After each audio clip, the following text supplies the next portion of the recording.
함께 보실 하나님의 말씀은 신약성경 사도행전 19장 1절에서 7절까지 사도행전 19장 1절에서 7절까지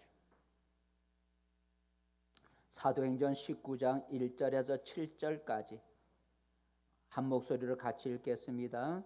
아볼로가 고린도에 있을 때에 바울이 이 지방으로 다녀 에베소에 와서 어떤 제자들을 만나 이르되 너희가 믿을 때에 성령을 받았느냐? 이르되 아니라 우리는 성령이 계심도 듣지 못하였노라.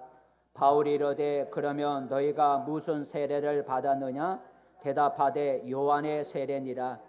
바울이 이르되 요한이 회개의 세례를 베풀며 백성에게 말하되 내 뒤에 오시는 이를 믿으라 하였으니 이는 곧 예수라 하거늘 그들이 듣고 주 예수의 이름으로 세례를 받으니 바울이 그들에게 안수하며 성령이 그들에게 임하심으로 방언도 하고 예언도 하니 모두 12사람쯤 되니라. 아멘. 할렐루야. 네, 복된 자리에 잘 오셨습니다. 옆사람과 함께 인사 나눕시다. 반갑습니다. 예, 반갑습니다. 잘 오셨습니다. 예, 반갑습니다. 예. 오늘도 비가 오는 가운데서 나오셔서 감사하고 오늘도 예배 가운데 하나님의 성령이 여러분 마음에도 충만히 임재하시기를 축복합니다. 오늘 설교 제목은 성령을 받았느냐라는 제목입니다. 같이 읽어봅시다. 시작. 성령을 받았느냐, 성령을 받았느냐. 오늘 본문 2절에 나오는데 2절을 함께 읽어볼까요? 2절 말씀 시작. 이르되 너희가 믿을 때에 성령을 받았느냐? 이르되 아니라 우리는 성령이 계심도 듣지 못하였노라. 성령을 받았느냐라는 오늘이 성령 강림절. 교회는 여러 가지 절기가 있죠. 추수감사절, 맥주절. 우리 맥주절은 지키지 않지만 또 오순절도 있고 여러 가지 절기가 있죠. 여러 가지 구약 성경에 보면 여러 가지 절기가 있는데 또 신약 성경에 또 절기가 몇 개가 있는데 추가되는 게 부활절, 성탄절, 또 성령 강림절이 있습니다. 성령 강림절은 하나님이 마지막 때에 사람들에게 하나님의 영, 성령을 부어주기로 약속하셨는데 그 성령이 우리 사람에게 임했다는 거죠. 하나님의 약속하신 성령이 우리 사람에게 부어진 그것을 기념하는 성령이 우리 사람들에게 임한 그 날을 기념하는 절기를 성령 강림절이라 그리고 그 주일을 성령 강림 주일이라 그러는데 하나님의 마지막 때에 우리 모든 사람들에게 하나님의 영을 부어주기로 약속하신 말씀을 한번 읽어볼까요? 구약 성경 요엘서 시작. 그 후에 내가 내 영을 만민에게 부어주리니 너희 자녀들이 장래 일을 말할 것이며 너희 늙은이는 꿈을 꾸며 너희 젊은이는 이상을 볼 것이며 그때에 내가 또 내 영을 남종과 여종에게 부어줄 것이며 라고. 마지막 때에 하나님의 모든 만민에게 하나님이 내 영을 부어주겠고 또 내 종과 내 여종에게 내가 영을 부어주겠다 약속하셨는데 그 약속하신 성령이 이 땅에 임재하셨다라는 거죠. 바로 오순절날 우리 권사님 기도한 거죠. 오순절날 기도하는 120명의 성도에게 성령이 임한 그날을 기념하는 것이 바로 성령 강림절이다라는 거죠. 우리 교회를 다니면서 예수를 믿는다고 하는 신자를 우리는 여러 가지로 구분하기도 하는데 두 가지로 우리가 또 구분하는 방법이 있습니다. 교회를 다니며 예수를 믿는 신자들을 둘로 나눌 수 있는데 하나는 물신자, 따라요. 물신자, 물신자가 있고 또 하나의 신자는 그 반대가 되는 성령 신자가 있다라는 거죠. 물신자와 성령 신자. 물신자라고 하는 것은 우리 교회 다니면서 물로 이렇게 세례를 받은 사람, 물로 머리에 세례를 받은 그런 신자를 물신자라 그리고 그다음에 성령 신자는 하나님의 마지막 때에 부어주신다고 하는 성령을 받은 신자를 성령 신자다라고 하는 거죠. 그러니까 오늘 교회 나와서 예수를 믿는다고 하고 교회를 다니는 신앙생활 하는 사람들, 신자들 가운데 물세례, 교회에서 주는 물세례를 받고 교회 신앙생활 하는 물신자가 있는가 하면 마지막 때 부어주기로 약속한 성령을 받고 신앙생활하는 성령 신자도 있다라는 거죠. 우리는 근데 대부분의 신자들은 무슨 신자로 만족하냐면 물신자, 교회에서 세례받았어야 하는 물로 세례받은 그것으로 대부분의 신자들은 만족을 하죠. 하지만 우리는 물 세례를 받은 신자에서 벗어나서 성령을 받은 무슨 신자? 성령 신자로 우리는 바뀌어야 된다라는 거죠. 물 신자에서 성령을 받은 성령 신자로 바뀌어야 된다라는 거죠. 오늘 우리가 읽은 성경을 보면 물 세례를 받은 물 신자가 성령을 받은 성령의 신자로 바꿔지는 것을 오늘 성경에서 읽어볼 수가 있어요. 오늘 성경에 보면 에베소 교회 성도들은 성령을 모른다 그랬어요. 성령을 받았느냐 하니까 우리는 성령이 있다는 말을 들어본 적도 없다. 성령이 계시다는 말을 들어본 적도 없다. 그랬더니 그러니까 너희가 무슨 세례 받았냐? 나는 요한의 세례. 요한은 물로 세례 준 사람이니까 우리는 요한의 세례, 물 세례만 받았다. 그랬더니 바울이 예수님을 전해주면서 예수님이 성령을 부어주신다 하셨다. 이렇게 예수를 전하고 안수를 하니 그들에게 성령이 임했다는 거죠. 한번 읽어볼까요? 6절과 7절 말씀. 6절 7절 시작. 바울이 그들에게 안수함에 성령이 그들에게 임하심으로 방언도 하고 예언도 하니 모두 12사람쯤 되니라 그랬어요. 그러니까 물 세례만 알고 물신자로 예수 믿던 이 에베소 교회 신자들이 바울을 통해서 성령을 받고 예수 믿는 성령의 신자로 바뀌었다라는 거죠. 그래서 이 시간에는 하나님이 약속하신 성령에 대해서 우리가 함께 생각하면서 은혜를 나누고자 합니다. 따라해보자. 성령을 받아야 참된 신자가 된다. 다시 한번 성령을 받아야 참된 신자가 된다. 네. 오늘 성경에 보니까 바울이 에베소라고 하는 도시, 큰 도시죠. 에베소라고 하는 도시에 가서 예수를 믿는다고 하는 신자도, 에베소 신자죠. 에베소 도시에 가서 예수를 믿는다고 하는 에베소 신자들을 만나게 됐어요. 그들을 만났을 때 베드로가 바울이 그들에게 질문하죠. 어떤 질문을 했을까요? 아까 우리 읽었는데 2절 말씀. 어떤 질문을 했는가? 2절 말씀 시작. 이르되 너희가 믿을 때에 성령을 받았느냐라고. 에베소 교회 에베소 신자들에게 무슨 질문을 했어요? 너희가 성령을 받고 믿었냐? 너희가 믿을 때 성령 받았느냐? 라는 질문을 하죠. 그 질문에 에베소 신자들이 뭐라 대답했다고요? 우리는 성령이 계시다는 말을 들어본 적도 없다라는 얘기를 했죠. 바로 이것은 에베소 교회 신자들이 성령을 알지도 못하고 받지도 않고 예수를 믿었다는 거죠. 이것은 우리에게 무엇을 가르쳐 주냐면 우리가 성령을 알지도 못하고 성령을 받지도 아니하고도 교회를 다닐 수 있다는 거죠. 그죠? 성령을 몰라도 성령을 받지 않아도 교회 나와서 신앙생활을 할 수 있고 예수 믿는다고 할 수 있다는 거예요. 오늘 에베소 신자들도 성령을 모르지만 예배를 드리고 기도를 드리고 봉사를 했어요. 하지만 그들은 성령에 대해서 들어본 적도 없다라는 말을 하고 있어요. 그런데 여러분, 예수 믿는 사람은 물 세례를 받는 것으로 끝나지 말고 무슨 세례를 받아야 된다고요? 성령의 세례. 물 세례를 받는 물신자로 끝나지 말고 성령으로 세례받는 성령의 신자가 되어야 돼요. 왜냐하면 성령을 받는 것이 우리가 믿는 예수님의 뜻이기 때문이라는 거죠. 성령을 받는 것이 우리가 믿는 믿음의 주라고 하는 예수님의 뜻이기 때문에 우리가 성령을 받아야 돼요. 예수님은 자신이 가면 자기 대신에 하나님의 영 성령을 우리에게 보내주겠다고 약속을 하셨어요. 내가 가면 성령을 보내주겠다 약속하셨는데 한번 읽어볼까요? 요한복음 16장 시작. 내가 떠나가지 아니하면 보혜사가 너희에게로 오시지 아니할 것이요 가면 내가 그를 너희에게로 보내리니. 여기서 보혜사는 성령을 말해요. 보혜사 성령을 말하는데 내가 가면 보혜사 성령을 너희에게 보내주겠다 하셨어요. 그러면서 내가 성령을 보내줄 테니까 너희는 성령을 받기까지 예루살렘을 떠나지 말고 기다리라 그랬어요. 성령을 기다리라. 기도하면서 기다리라는 거예요. 그러면 성령을 받는다고 했는데 한번 읽어볼까요? 사도행전 시작. 사도와 함께 모이사 그들에게 분부하여 이르되 예루살렘을 떠나지 말고 내게서 들은 바 아버지께서 약속하신 것을 기다리라. 요한은 물로 세례를 베풀었으나 너희는 몇 날이 못 되어 성령으로 세례를 받으리라 하셨느니라 그랬어요. 예수님이 하신 말씀.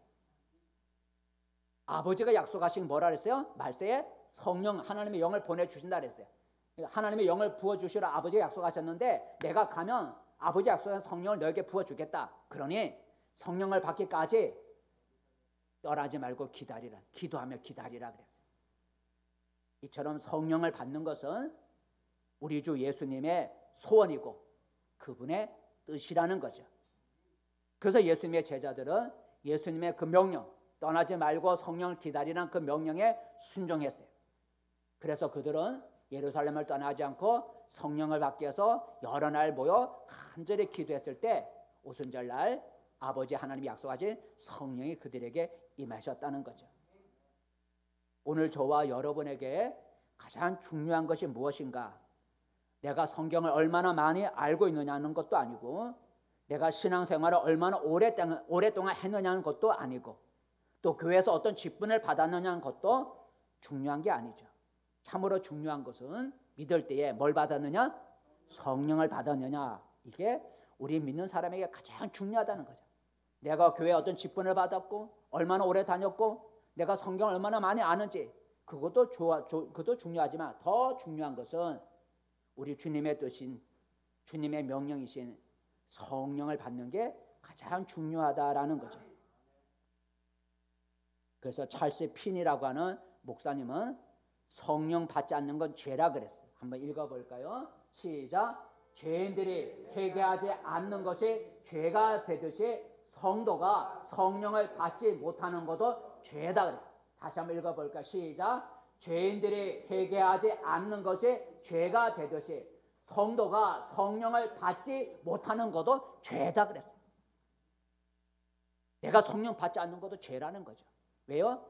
예수님이 우리에게 성령 받으라고 명령하셨는데 우리가 믿는 예수님이 너희가 내가 성령을 보내줄 테니까 성령을 받으라고 기다리라 그랬는데 성령을 받지 못하는 건 예수님의 명령에 불순종하는 죄가 된다는 거죠. 또 다른 빌리 그레함 목사님도 성령을 받지 않는 게 죄라 그랬어요. 빌리 그레함 목사, 부흥 강사 빌리 그레함 목사 한번 읽어볼까요? 성령 충만을 받으십시오. 성령 충만을 받지 않으면 당신은 하나님 앞에서 죄를 짓고 있는 것입니다. 다시 한번 읽어볼까? 시작. 성령 충만을 받으십시오. 성령 충만을 받지 않으면 당신은 하나님 앞에서 죄를 짓고 있는 것입니다. 그랬어요. 성령을 받지 않으면 죄를 짓는 거라 그랬어요. 왜 죄가 돼요? 우리가 믿는 예수님의 성령을 보내준다고 약속하셨고 그 성령을 받을 때까지 기다리라 그래요. 사모하라는 거죠. 근데 성령 받으라고 하는 그 명령을 이런저런 핑계를 대면서 성령을 받지 않으면 내가 믿는 예수님의 명령을 무시하고 불순종하는 죄가 되기 때문이다라는 거죠. 여러분, 자녀가 부모를 가장 기쁘게 해드리는 일이 무엇일까요? 자녀가 부모를 가장 기쁘게 해드리는 일이 무엇일까요? 부모에게 선물을 많이 갖다 주는 거, 그것도 부모님 마음이 기쁘겠죠. 그러나 부모님을 가장 기쁘게 해드리는 것은 그 부모님이 가장 원하는 걸 해드리는 거예요. 부모님이 가장 원하는 걸 해드리는 게 부모님에게 가장 기쁘게 해드리는 거예요. 그죠? 부모님이 가장 원하는 거 해주지 않고 다른 것만 자꾸 해주면 잘해주는 거 그거 좋은 거지만 그게 가장 부모를 기쁘게 하진 않는 거예요. 부모를 가장 기쁘게 하는 것은 부모님이 가장 원하는 거 해드리는 게 부모님을 가장 기쁘게 해드리는 거예요. 그와 같이 우리가 예수님을 가장 기쁘게 해드리는 게 뭐냐? 여러 가지가 있겠죠. 예배도 있고 여러 가지 있겠지만 예수님이 가장 원하는 걸 해드리는 게 예수님을 가장 기쁘게 해드리는 거예요. 예수님이 가장 원하는 게 뭐예요? 우리에게 성령을 받으라는 거죠. 내가 성령 보내줄 테니 성령을 받으라는 거예요. 이게 주님이 가장 바라는 거예요. 그럼 우리가 예수님을 가장 기쁘게 하는 방법은 주님이 그 원하시는 내가 성령을 받는 것, 이것이 바로 예수님을 가장 기쁘게 하는 방법이다라는 거죠. 오늘 바울이 에베소 교회 신자들에게 하신 한 질문을 여러분 잊지 않기를 바랍니다. 너희가 믿을 때에 성령을 받았냐? 따라 너희가 믿을 때에 성령을 받았느냐? 이 질문을 오늘 우리 자신에게 물어봐야 합니다. 나는 교회를 다니고 예수를 믿는다고 하지만 과연 약속하신 성령을 내가 받았는가? 오늘 에베소 신자들이 물신자에서 성령 받은 신자로 바뀐 것 같이 우리도 성령을 받아야 돼. 내가 지금까지 성령을 받지 못하고 물 세례받은 물신자로서 내가 예수를 믿어왔다면 이제는 약속하신 성령을 받아 성령의 신자로 바뀌어져야 합니다. 성령을 받아야 참 그리스도인이 되는 거예요. 참 예수님의 제자가 되는 거예요.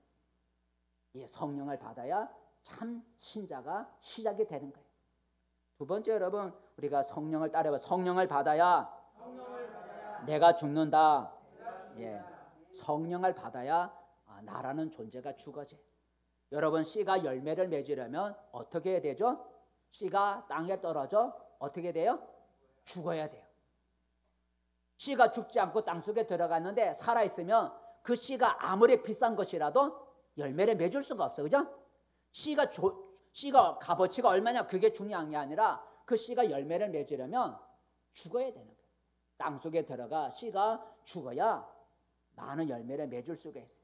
그래서 예수님은 이렇게 말씀하셨죠. 뭐라고 말씀하셨어요? 요한복음 12장 시작. 내가 진실로 진실로 너희에게 이르노니 한 알의 밀이 땅에 떨어져 죽지 아니하면 한 알 그대로 있고 죽으면 많은 열매를 맺느니라 그랬어요. 그리고 예수님은 자신이 한 알의 밀알처럼 자신이 죽으셨죠. 십자가에 죽으셨어요. 자신이 십자가에 한 알의 밀알처럼 자신이 십자가에 달려 죽음으로써 어떻게 됐습니까? 그의 죽음을 통해서 많은 열매가 맺어지게 됐어요. 그를 통해서 믿음으로 말미암아 많은 사람들이 제사함과 영생이라고 하는 구원을 받는 사람들이 많이 일어나게 되었다라는 거죠. 이처럼 한 사람이 죽으면 많은 사람이 살아나는 일이 일어나게 돼요. 한 사람이 죽으면 그 한 사람의 죽음을 통해서 다른 많은 사람이 살아나게 된다는 거죠. 여기서 죽는다는 것은 뭐 예수님 십자가에 죽은 것처럼 진짜 우리의 생명을 끊어버리는 우리 생명이 죽는 그런 육체적인 죽음을 말하는 것이 아니라 나라는 존재, 우리가 쉽게 말하는 자아라 그러죠. 내 성질, 내 자아라 좀 어려운 말이지만 나라는 본질, 나라는 존재가 죽는 걸 말하는 거죠. 여기서 죽는다는 것은 근데 여러분 실상 우리는 우리 자신을 안 죽으려고 그러죠. 사람은 자기 자신이 안 죽으려고 그래요. 사람은 자기 자신이 죽는 걸 싫어하죠. 내 자아라는 존재가 죽는 걸 싫어해요.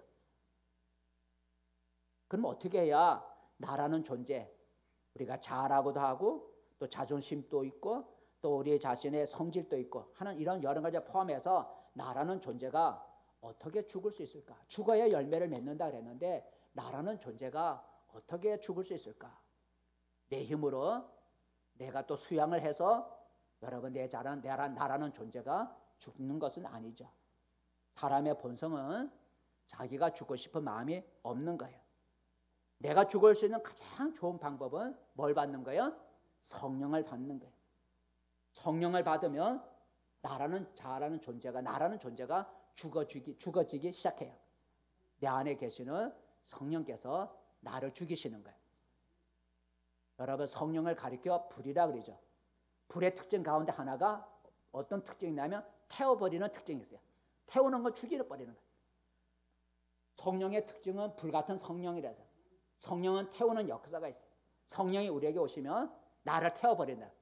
나를 태우면 나는 어떻게 되는 거예요? 죽는 거예요. 성령이 우리 안에 임재하면 내가 죽기 시작하는 거예요. 내 성질이 죽고 나의 교만이 죽고 나가 죽기 시작해요. 왜요? 내 힘으로 죽는 게 아니라 불같은 성령 태우시는 성령이 내 안에 오셔서 나를 죽이기 시작하는 거예요. 그래서 성령을 받으면 우리 자신이 죽는데 별세 신앙이라고 하는 게 있어요. 별세는 죽는 거죠. 별세 신앙을 주장하신 목사님이 계셨는데 이중표 목사님, 이중표 이제 돌아가셨죠. 이중표 목사님이 생전에 아주 중요하게 강조했던 그 목회 철학이 별세 신앙, 별세 신앙은 죽어야 산다는 게 별세 신앙이야. 내가 죽어야 산다. 죽어야 산다는 것이 별세 신앙이야. 근데 이 목사님, 이준표 목사님이 죽어야 산다는 이 별세 신앙을 갖게 된 그 사건이 있었다는 거죠. 언제 그런 별세 신앙을 갖게 되었느냐? 목사님이 어느 날 설악산 대천봉에 이렇게 등반하게 됐다. 설악산 대천봉에 올라가게 됐는데 올라가다 보니 빽빽한 소나무 숲을 지나가게 됐는데 거대한 소나무 한 그루가 쓰러져서 썩고 있는 걸 봤어요. 아주 큰 거목 소나무가 하나가 쓰러져서 썩고 있는 걸 보았어요. 그래서 그 나무를 보고 이준표 목사님이 왜 이 큰 나무가 쓰러져 썩고 있는 것일까? 이 큰 나무가 왜 쓰러져 죽고 있을까? 왜 이 큰 거목이 쓰러져 썩고 있는 것일까? 하고 궁금해하고 있을 때 그 같이 등반하던 한 분의 목사님이 친구가 말을 하더랍니다. 하늘에서 불벼락이 떨어져 저 큰 나무를 넘어뜨린 거야. 하늘에서 뭐가 떨어졌다고요? 불벼락이 벼락. 하늘에서 불벼락이 떨어져서 저 큰 나무를 넘어뜨린 거야 라고 말을 하더라는 거죠. 저 큰 나무가 어떻게 쓰러질 수 있었을까? 큰 나무가 쓰러져서 썩고 있다는. 그래서 어떻게 저 큰 나무가 쓰러졌지 하는데 벼락을 맞아 죽어서 쓰러졌다는 거예요. 그래서 그 목사님이 하늘을 쳐다보니까 다른 나무들, 소나무 숲이니까 다른 나무들 사이에는 햇빛이 하늘이 보이지 않는 다른 그 소나무 숲, 다른 나무들 사이에는 하늘이 보이지 않는데 이 거목에 쓰러진 나무 위에는 한 줄기의 햇빛이 비치더라는 거죠. 왜냐하면 큰 나무가 쓰러졌으니까 공간이 생기니까 이 쓰러진 나무 위에는 하늘에는 한 줄기의 햇빛이 들어 비치더라는 거예요. 그리고 보니까 그 햇빛이 들어오는 그 쓰러진 나무 주변에는 작은 나무들이 하늘을 향해서 쑥쑥 자라고 있다는 거예요. 그런데 반면에 다른 나무들, 햇빛이 들어오지 않은 하늘이 보이지 않는 다른 나무들 사이에는 작은 나무들이 햇빛을 보지 못해서 자라지를 못하더라는 거예요. 그러니까 다른 나무들이 살아있는 그 나무 주변에는 작은 나무들이 햇빛을 못 봐서 자라지를 못하고 있는데 이 큰 나무가 쓰러져서 죽은 그 나무 주변에는 햇빛이 들어와 갖고 작은 나무들이 아주 쑥쑥 자라고 있는 걸 보았다는 거죠. 그래서 이준표 목사님이 그 벼락을 맞아 죽고 썩어가고 있는 그 나무를 만지면서 이렇게 말을 했답니다. 야, 큰 나무야, 너가 벼락 맞아 참 잘 죽었다. 너 벼락 맞아 참 잘 죽었다. 너가 죽어서 하늘이 열리고 그리고 작은 나무들을 살렸으니까 너 참 잘 죽었다. 너 죽어서 다른 나무들 살 수 있는 거야 하고 그렇게 말을 했대요. 그때 마음속에 성령께서 이런 감동을 주더랍니다. 너도 이처럼 죽어야 한다. 마음에 너도 이 나무처럼 죽어야 한다. 너도 하늘 벼락을 맞아서 별세하거라. 너도 하늘 벼락이 뭐예요? 성령. 너도 하늘 벼락 성령을 받아서 너 별세 죽어라. 그래야 너로 인해서 많은 생명이 살아나리라 라는 성령의 마음의 감동이 생기더라는 거예요. 너도 죽어라. 너도 죽으면 너 죽음으로 인해서 다른 사람이 살아날 수 있어. 그래서 목사님이 거기서 깨달아서 돌아와서 별세 신앙을 강조하게 됐다. 죽어야 산다라고.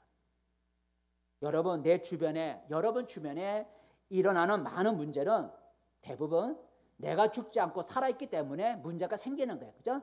내가 죽지 않기 때문에 내 주변에 문제가 생기는 거예요. 내가 살아야 큰 소리를 치기 때문에 다른 사람들이 힘들어하는 거예요. 내가 죽으면 모든 문제는 해결되는 거예요. 내가 죽으면 내 주변의 모든 문제는 해결돼요. 내가 죽어야 다른 사람이 살게 되고 그리고 결국 나도 같이 사는 거예요. 내가 죽으려면 뭘 받아야 된다고요? 성령을 받아야 돼요. 왜요? 사람은 자기 스스로 안 죽으려 하거든요. 사람은 스스로 죽고 싶은 마음이 없거든요. 바로 성령을 받아야 그 성령, 불같은 성령이 나를 죽이는 거예요. 나의 성질을 죽이고 내 자아를 죽이고 나를 죽이는 거예요. 그래서 성령을 받은 사람들을 보면 그게 옛사람이 죽어간 것을 볼 수 있어요. 아, 저 사람 옛날에 성질 더럽더니 교회 다니고 예수 믿고 성령 받더니 사람 변했어요. 성령 받은 신자들을 보면 그의 옛사람이 없어지는 걸 볼 수가 있어요. 여러분, 우리 모두도 성령의 불을 받아서 여러분 죽을 수 있기를 바랍니다. 내가 성령을 받으면 내가 죽어요. 내가 죽어야 내 주변에 다른 사람이 사는 거예요. 내가 죽어야 내 주변에, 내 가정에 다른 사람이, 내 교회에 다른 사람이, 내 공동체에 다른 사람이 사는 거예요. 내가 죽을 때. 근데 내가 스스로 죽을 수 없고 성령이 내 안에 오시면 성령이 나를 죽이고, 그리고 성령의 힘으로 내가 죽을 때에 내 주변의 사람들이 살아나게 된다. 성령을 받아야, 성령을 받아야 제목이 성령을 받아야 내가 죽는다는 거예요. 세 번째, 여러분 성령 따라봐. 성령을 받아야 하나님이 쓰신다. 성령을 받아야 하나님이 쓰신다라는 거예요. 여러분, 세상은 어떤 사람을 써요? 세상은 힘 없고 무능하고 없는 사람은 쓰지 않고 오직 능력 있는 사람을 골라서 쓰는 게 세상이에요. 이 세상은요, 가진 사람, 똑똑한 사람, 배운 사람, 자격증 있는 사람, 빽 있는 사람, 건강한 사람, 멋있는 사람을 세상은 써요. 그런데 그래서 사람들은 그런 기준에 도달해 보려고 애를 쓰죠. 하지만 그런 기준에 미치지 못하게 되면 절망하게 되고, 그리고 그릇된 길로 타락해서 빠지게 되기도 하고, 또 다른 사람에 대해서 분노하게 되고, 피곤한 세상이에요. 그런데 하나님은 세상이 쓰는 방법과 다른 거예요. 하나님은 어떤 사람을 쓰느냐? 하나님은 세상적으로 가진 사람, 강한 사람, 배운 사람, 빽 있는 사람을 쓰지 않고 오직 성령을 충만히 받은 사람을 하나님이 쓰신다는 거예요. 하나님은 가진 사람 많이 안 써요. 배웠다고 많이 쓰는 것도 아니에요. 건강하다고 하나님이 쓰는 것도 아니에요. 하나님이 쓰시는 가장 큰 하나의 조건은 성령을 충만히 받는 자를 하나님이 쓰신다는 거예요. 성령의 불을 받아 자신이 죽은 사람을 하나님은 귀하게 쓰시는 거예요. 성령을 받으면 세상적으로 좀 부족한 것도 문제가 되지 않아요. 내가 건강이 약하고 배운 것이 없고 또는 내가 가진 것이 없다 할지라도 또 재능이 없어도 큰 문제가 되지 않아요. 성령을 받으면 하나님은 그런 모든 없는 조건을 초월해서 하나님은 쓰시는 거예요. 그래서 하나님은 자신이 쓰고자 하는 사람에게 먼저 뭘 부어주세요? 성령을 부어주세요. 하나님이 쓰시고자 하는 자에게 먼저 성령을 부어주세요.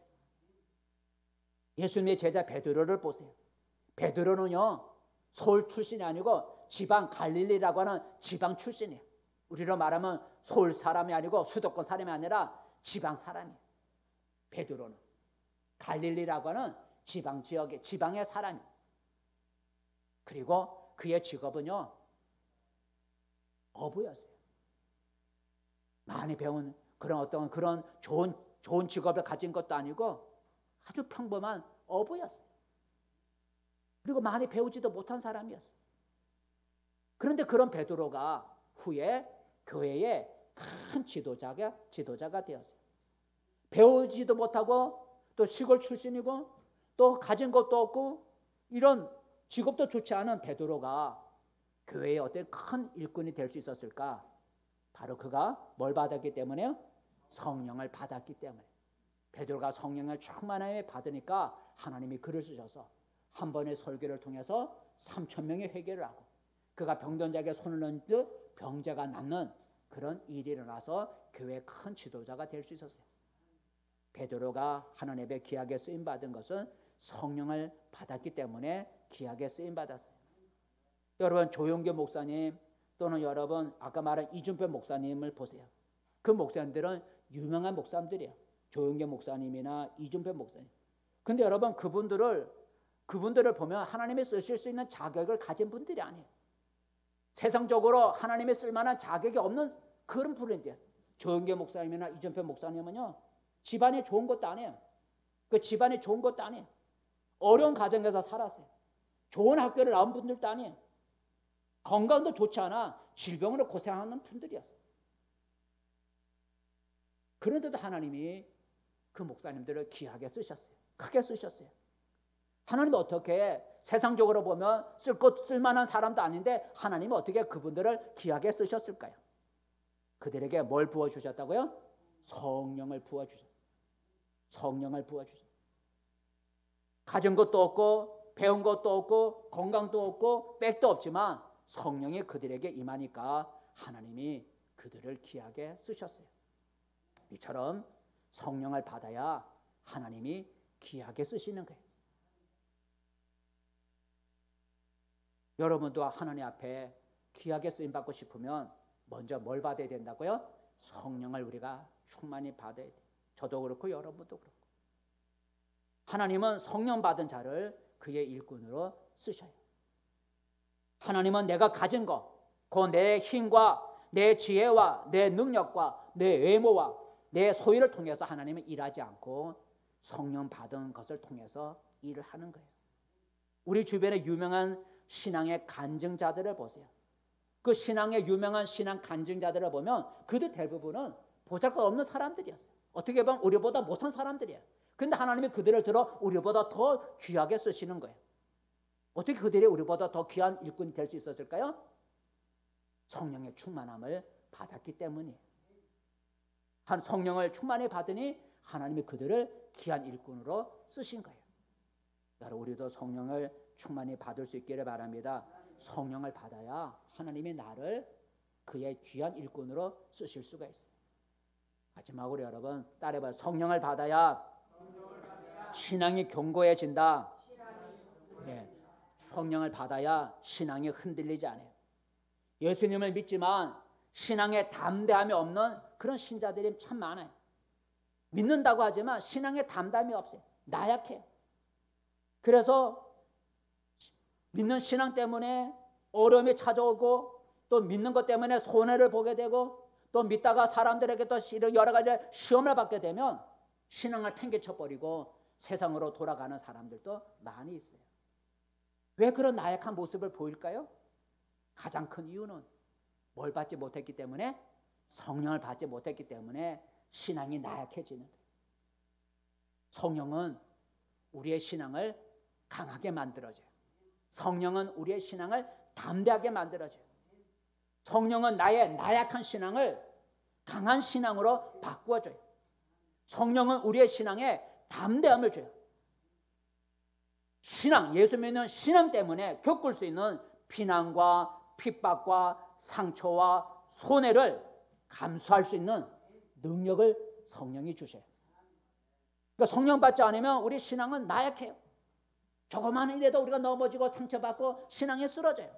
근데 성령을 받으면 어지간한 핍박과 반대에 그런 것에 넘어지지 않는다는 거예요. 그러므로 나의 신앙이 반석처럼 흔들림이 없으려면 뭘 받아야 돼요? 성령을 받아야 내 신앙이 어지간한 그런 시험거리에, 그리고 어떤 그런 고난과 핍박과 손해보는 것 때문에 신앙 흔들리지 않아요. 여러분, 스데반 집사님을 보세요. 스데반 집사님이 예수 믿지 않는, 예수님을 반대하는 사람들 앞에서 예수 믿으라고 복음을 전했어요. 예수 믿으라고 복음을 전했어요. 그랬더니 예수 믿으라는 말에 사람들이, 예수 믿는 걸 싫어하는 사람들이 길을 가로막고 소리를 지르면서 예수 믿으라고는 스데반을 붙잡아서 성 밖으로 끌고 나가서 돌려쳐 죽이기 시작했어요. 읽어볼까요? 예수 믿으라고 하는 말을 듣기 싫어하는 사람이 길을 막고 소리를 지르면서 스데반을 끌고 나가는 얘기. 시작. 그들이 큰 소리를 지르며 귀를 막고 일제히 그에게 달려들어 성 밖으로 내치고 돌로 칠세. 증인들이 옷을 벗어 사울이라 하는 청년의 발 앞에 두니라 그랬어요.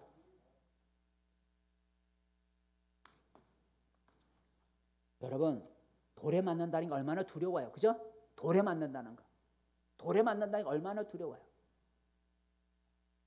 참 어렸을 때, 제가 정사에 살 때 참 어렸을 때는 아무것도 모르니까 옛날에 미친 사람들이 미친 여자 아래 그랬죠. 그죠? 미친 여자 지나가면 어떻게 해요? 요새 뭐 그런 사람 없지만 요새는 다 정신병원에 가지만 옛날에는 미친 사람들이 가끔 다녔죠. 그런 미친 여자 지나간다면 애들이 막 따라다니는 거야. 그죠? 그 왜 그런지 몰라요. 이제 뭐 다 뭐 그때도 어른들 안 따라다니, 애들이 따라다니는 거야. 그 얼마나 힘들었으면 정신에 이상이 생겼을까? 이상이 생겼겠어요, 그죠? 그러니까 얼마나 고통스러우면. 근데 그걸 애들이 알겠어요? 그냥 뭐 옷 벗고 뭐 이상한 행동으로 지나가면 야 미친 여자 따라간다 그래갖고 따라가면서 어떻게 해요? 막 돌을 던지고 이러는 거야. 그 뭐 제가 던졌다는 게 아니라 그런 보면 돌을 던지는 거야. 아무것도 모르니까. 아, 왜 그랬을까? 하여튼 내가 지금 생각하면 참 그 여자가 참 얼마나 힘들었을까. 오죽했으면 정신 이상하게 생겼는데 참 그걸 따뜻하게 대해주지 못하고 미친 여자 지나간다고 막 가서 조롱하고 또 돌을 던지고 하는 그런 사람들. 오늘 스데반이 그랬다는 거예요. 그 얘기가 스데반이 예수 믿으라니까 예수 믿는 말을 싫어하는 사람들이 길을 막고 소리를 지르면서 스데반을 향해 돌을 던져 죽은 거예요. 여러분 돌에 맞는 게 얼마나 두렵겠어요. 제가 얘기한 게 그 여자가 막 돌에 뭐 애들이 조그만 돌을 던졌겠지만 그 돌을 던질 때 얼마나 두려웠을까 하는 생각을 해보는 거예요. 여러분 또 돌에 맞을 때 얼마나 아프겠어요, 그죠? 돌 하나 맞을 때 얼마나 아프겠어요. 보통 사람 같으면 돌에 맞을 때 신앙을 못 지킬 거예요, 그죠? 신앙 때문에 예수 믿는 신앙 때문에 돌에 맞는다면 어지간한 사람은 신앙을 못 지킬 거예요. 지키지 못할 거예요. 자기가 살기 위해서 신앙을 포기할 거예요. 그리고 그 돌을 던지는 자들에게 살려달라고 돌 던지지 말라고 살려달라고 애걸할 거예요.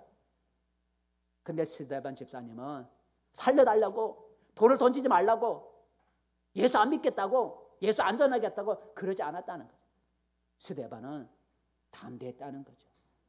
돌을 던지는 말에 돌에 맞아 죽은 거예요. 얼마나 많은 돌에 맞아 죽었겠어요. 돌 한 방에 죽겠어요? 대전땅 돌에 뭐 머리통이 하나 맞고 죽었겠어요? 죽기까지는 수많은 돌을 맞았을 거예요. 그 돌에 맞아 죽어가면서도 스데반은 예수 믿는 신앙을 포기하지 않았다는 거죠. 돌에 맞아 가면서도 죽음을 두려워하지 않았다는 거예요. 오히려 돌에 맞아 가면서도 무릎을 꿇고 기도했다는 거 아니겠어요? 돌에 맞아 가면서도 두려워하지 않고 오히려 무릎을 꿇고 기도했는데 한번 읽어볼까요? 자, 돌에 맞아 가는 소리 시작. 그들이 돌로 스데반을 치니 스데반이 부르짖어 이르되 주 예수여 내 영혼을 받으시옵소서 하고 무릎을 꿇고 크게 불러 이르되 주여 이 죄를 그들에게 돌리지 마옵소서 이 말을 하고 자니라 그랬어요. 돌을 던지는 자들의 죄를 용서까지 해주는 거예요, 그죠? 돌을 던지는 그들을 향해서 이 죄, 나한테 돌을 던지는 이 죄를 그들에게 돌리지 마시고 용서해 주세요 하고 무릎을 꿇고 기도하고 죽었다는 거잖아요. 스데반의 이러한 담대한 신앙은 어디서 생긴 걸까요? 자기 힘으로 된 게 아니라 뭘 받았다고요? 성령의 충만. 그래서 그 읽어보지 않을 그 앞에만 스데반의 성령이 충만하여라는 말이 나와요. 성령께서 스데반에게 그런 신앙의 담당 능력을 주신 거예요. 성령이 충만하니까 사람들의 그 무서운 핍박과 돌에 맞는 그 두려움을 이길 수가 있어요. 담대해질 수가 있었어요. 여러분 우리가 신앙생활을 잘 하려면 많은 핍박과 반대에 부딪히게 돼요. 신앙생활을 잘 하려고 하면 반대와 핍박에 부딪히게 돼요. 가까운 가족, 가까운 사람, 특별히 가족부터 가까운 사람으로부터 또 직장에서 이역과 핍박과 불이익을 받게 되는 거예요. 그때 성령 받지 못한 신자는 사람들의 그런 이역과 핍박을 두려워하여 신앙에서 뒷걸음질 치게 되는 거예요. 하지만 성령이 충만하면 그런 핍박과 이협을 이겨낼 수가 있어요. 너는 지져라 나는 간다 라는 담대함을 가질 수가 있어요. 매를 맞고 쫓겨남을 당하고 어떤 불이익을 당해도 신앙을 끝까지 포기하지 않는 담대한 신앙을 가질 수가 있어요. 그래서 이런 성도를 가리켜 성경은 뭐라고 말을 하는가 읽어볼까요? 히브리서 11장 말씀 시작. 이런 사람은 세상이 감당하지 못하느니라. 세상이 감당하지 못하는 그런 신자가 될 수 있어요. 뭘 받아야? 성령을 받아야 핍박과 조롱과 반대와 불이익 이런 일을 당해도 그런 거 다 이겨낼 수 있는 세상이 감당하지 못하는 그런 신자가 될 수 있다라는 거예요. 그러므로 우리의 신앙이 요동하지 않고 어떤 환경 속에서도 흔들리지 않는 신앙이 되려면 성령을 받아야 돼요. 성령을 받으면 내주하시는 성령이 나의 신앙이 흔들리지 않도록 견고하게 하도록 붙잡아 주시는 거예요. 말씀이 맺습니다. 성도 여러분, 오늘 바울이 에베소 신자들에게 질문한 말을 기억하시기를 바랍니다. 여러분, 너희가 믿을 때에 성령을 받았느냐? 예, 오늘 에베소 신자들은 물세례만 아는 물신자였어요. 여러분, 우리도 물세례만 아는 물신자가 아니라 성령을 받은 성령의 신자가 되어야 합니다. 예수님은 우리에게 성령을 보내주시겠다고 약속하셨어요.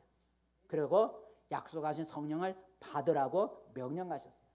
그러므로 예수님을 믿는 신자는 성령을 받는 것이 선택사항이 아니라 필수사항이라는 거예요.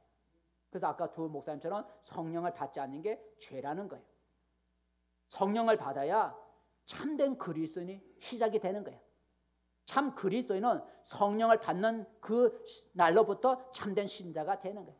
물신자가 아니라 약속하신 성령을 받아야 그때부터 그는 참 그리스도인이 되는 거예요. 우리 신자들이 가장 사모하고 가장 중요하게 여겨야 할 것은 약속하신 성령을 받는 거예요.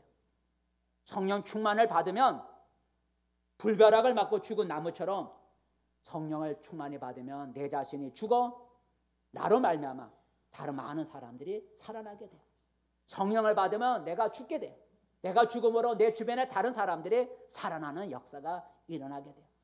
그리고 성령을 받아야 하나님이 귀하게 쓰는 그릇이 될 수가 있어요.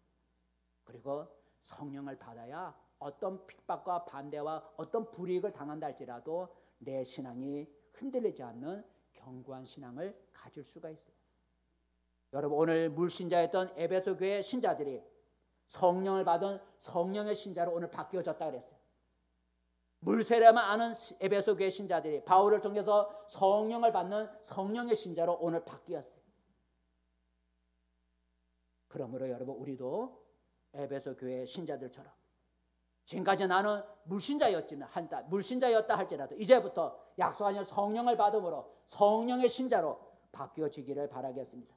우리 모두에게는 성령을 받는 그날이 우리에게 반드시 있어야 돼요. 성령을 받는 그 날이 우리 모두에게 있어야 나도 살고 남도 살고 교회도 살 수가 있어요. 성령을 받는 그 날이 여러분에게 꼭 있기를 바랍니다. 여러분은 성령을 받았습니까? 성령을 받고 예수님을 믿고 있습니까? 기도하겠습니다.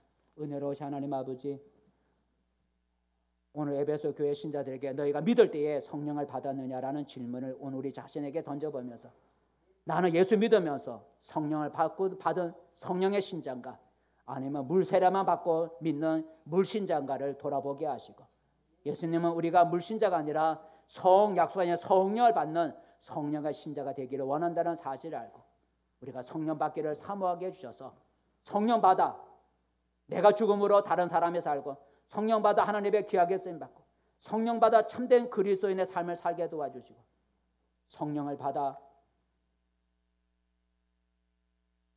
우리의 신앙이 흔들리지 않는 우리가 되게 도와주시옵소서. 성령을 받는 그날이 우리 모두에게 다 있게 도와주시옵소서. 예수님의 이름으로 기도드립니다. 아멘. 찬송.